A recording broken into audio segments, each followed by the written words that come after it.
Effectivement, je suis très émue et ce geste me va droit au cœur parce que je suis médecin depuis bientôt 3 ans dans cette institution et je sais ce que représente un médicament pour un malade. Parce que vous savez, nos malades qui arrivent, le taux le plus élevé de décès intervient dans les 24 premières heures. Parce que lorsqu'un enfant arrive, lorsque vous le consultez, lorsque vous ne lui donnez pas les médicaments, en 24 heures, il peut mourir très rapidement. Et depuis ces événements, nous nous sommes rendus compte que ce taux de mortalité a vraiment reculé parce qu'il y avait les médicaments. Donc, dès que les malades arrivaient, on les prenait en charge rapidement et ça a vraiment fait reculer le taux de mortalité. Donc, hier, je suis allée à l'entrepôt et j'ai vu que l'entrepôt commençait à se vider. Mais entre-temps, la bonne nouvelle était arrivée. On m'a dit que les médicaments allaient être remis aujourd'hui au complexe pédiatrique. Donc, je suis vraiment très touchée. Ça veut dire que nous allons continuer à prendre en charge correctement nos malades.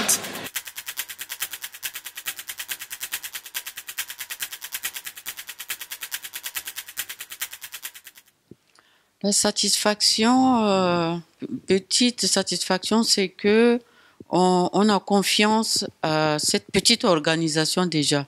On croit que si on s'organise bien et qu'on a confiance, on réussit la mission qu'on mène.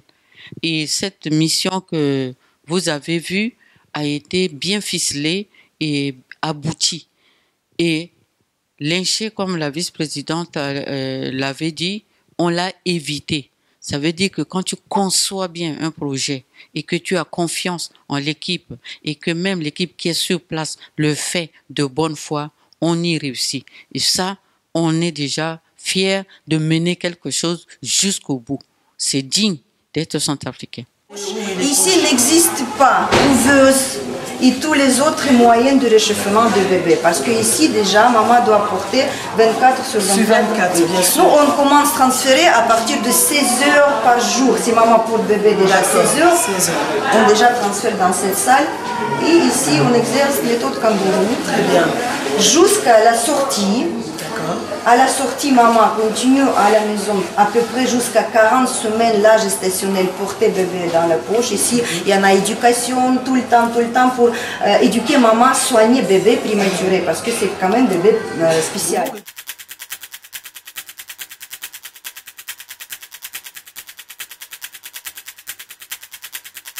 On peut être satisfait par rapport à ce que nous avons ramené, tout en restant aussi modeste. Hein. Nous savons que, en principe, nous devons apporter beaucoup plus. Hein. Par exemple, nous sommes allés dans ce centre de complexe pédiatrique. Nous n'avions pas beaucoup de médicaments pour enfants. Hein? Et quand on posait même la question aux mamans de quoi les enfants souffrent et tout, on ne pouvait pas vraiment répondre exactement aux besoins des maladies de ces tout petits. Donc nous savons déjà que nous avons d'autres cibles.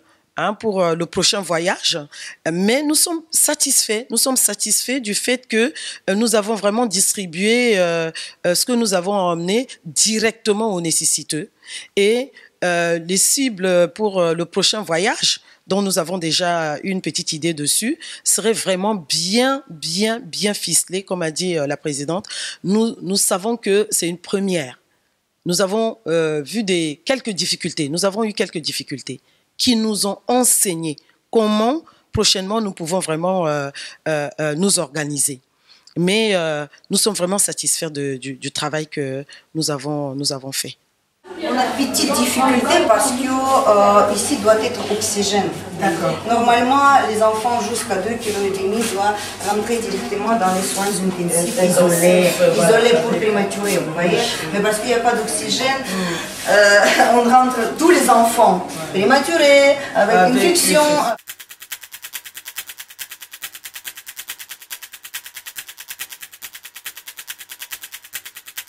Oh, avec foi. On est obligé de parler un peu de l'irréel parce qu'il n'y a que la foi qui nous fait espérer. L'ampleur des choses, c'est vrai, c'est triste. Mais on va tisser une toile d'araignée avec vous. Déjà, le message que vous allez propager. Parce que ce qu'on avait fait en août, on n'avait pas vulgarisé. Et là, aujourd'hui, on aimerait que les Centrafricains sachent qu'ils ne sont pas abandonnés et qu'il y a des petites gens qui pensent à eux.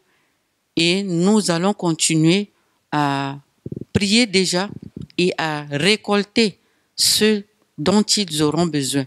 On ne peut pas satisfaire toute la population entière. C'est un grand pays, la RCA.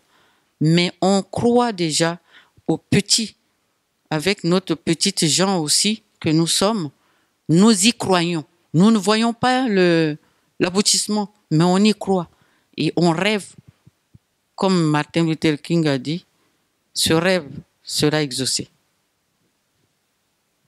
Je crois que vu l'ampleur de tout ce que nous avons vu à Bangui, on ne va pas parler de la République centrafricaine parce qu'on n'a pas pu aller en province, vu tout ce qui se passe. Il y a des endroits où, en tant que fille du pays, on ne pouvait même pas y accéder. Et nous croyons vraiment qu'il y a beaucoup à faire. Beaucoup. Tout est à refaire là-bas. Mais tout. Et avec la bonne volonté, nous avons commencé avec le peu que nous avons. Est-ce que des Centrafricains et des Centrafricains ne peuvent pas se rassembler pour faire face à cette situation? Sommes-nous tellement ou aussi bêtes que ça pour ne pas réussir? Je crois que si, on peut réussir. Si seulement on laissait notre ego et qu'on se dise, notre maison brûle, la maison brûle, qu'est-ce qu'il faut faire? Nous ne devons pas compter que sur les autres. Il est bien vrai, ici, on a eu des ressortissants de cette nation qui nous ont donné un coup de main. De part et d'autre, même des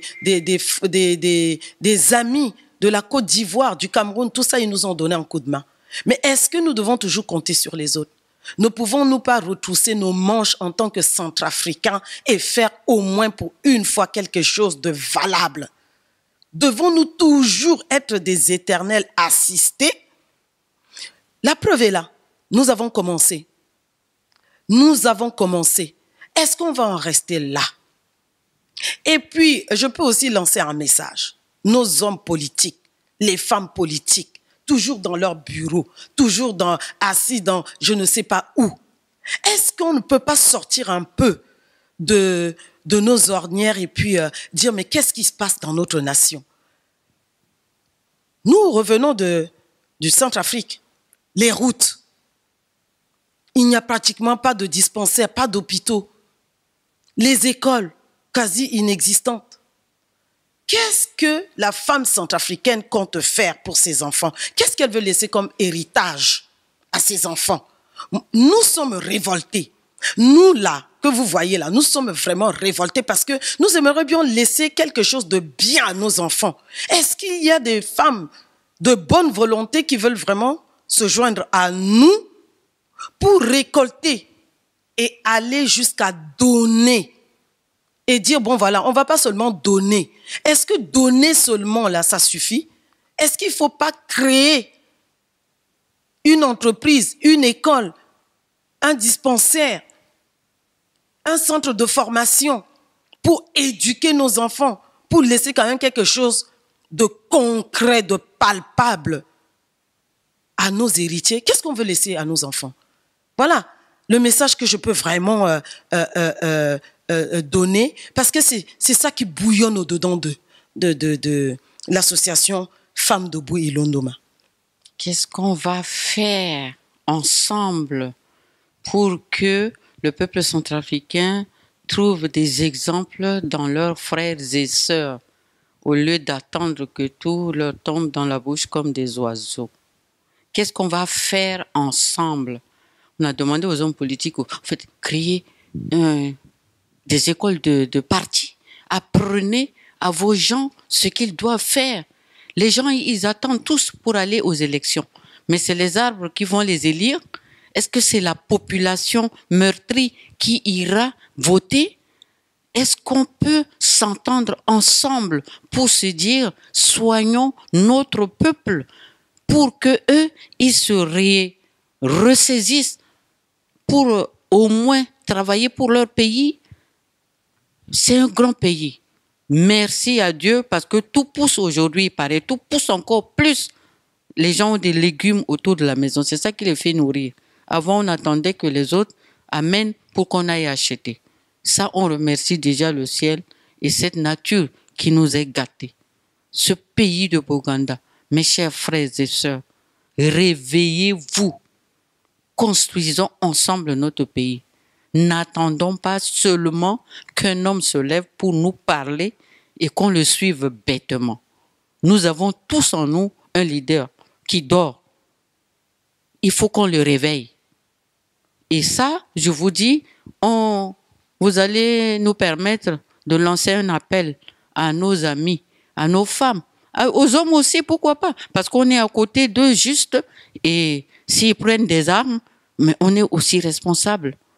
Et nous sommes, je crois, plus responsables qu'eux. Parce qu'eux, ils détruisent et nous, on est là pour construire. Parce qu'on les met au monde. Vous allez nous aider bientôt. On va lancer un appel au mois de juillet pour qu'on se retrouve tous dans un lieu qu'on va vous indiquer pour discuter un peu de ce que, ensemble, avec Debout, Ilondoma, nous puissions faire ensemble pour la RCA. Je dirais un mot de bienvenue d'abord. Je leur souhaite la bienvenue dans notre établissement et de dire un grand merci. Merci d'avoir pensé à nos enfants qui sont en détresse. Et j'espère que ce n'est pas le dernier geste. Et j'invite les autres ONG à faire la même chose parce que vous savez dans quelles conditions le pays se trouve en ce moment. Et plus particulièrement les hôpitaux. Donc on a besoin de ces dons-là.